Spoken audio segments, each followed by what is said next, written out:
My name is J.J. Prosser. I'm an orthopedic sports medicine specialist, and I work at the Orthopedic and Spine Centers of Wisconsin in Madison, Wisconsin.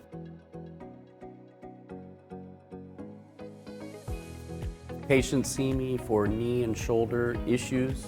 In the knee, I treat meniscus tears and ligamentous ruptures.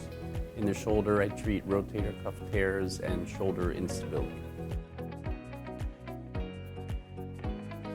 So soccer has always been a large part of my life. I played in high school and college, and then I played for 2 years after college in the Philadelphia area. My career was cut short due to a knee injury. After treating the injury, when I realized I couldn't play soccer anymore at the same level, at that time I decided if I couldn't be an athlete, I would take care of athletes. So that's when I decided to go back to medical school. I think our practice is unique in the sense that I've always felt that there was an access problem in Madison. And in forming this new group, we're able to get patients in right away.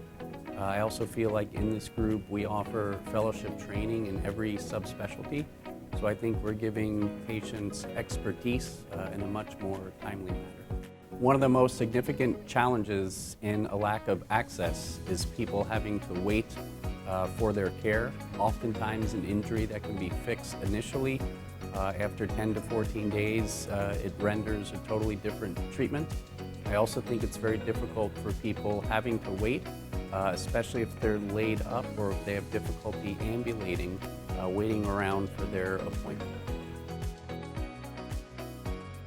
Most recent memory I have is I took care of a famous Elvis impersonator in the Madison area. I fixed his ACL reconstruction. He did well and was able to make it back to performing. Madison has a huge St. Patrick's Day parade, which he was part of. As he came around on the float and recognized me, he stopped the float and came over and shook my hand just to thank me. My children asked what that was all about, and we told them. And then they started telling people that my dad fixed Elvis's ACL.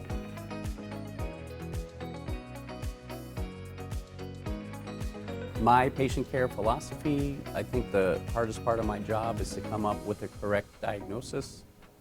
So depending on physical exam, x-ray, sometimes MRIs, once we're able to make a diagnosis, then we go through our treatment plan.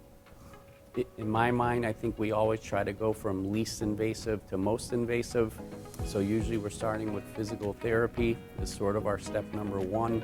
If unsuccessful, we then give a multitude of injection options. And then if all of that fails, then we do bring surgery into the mix.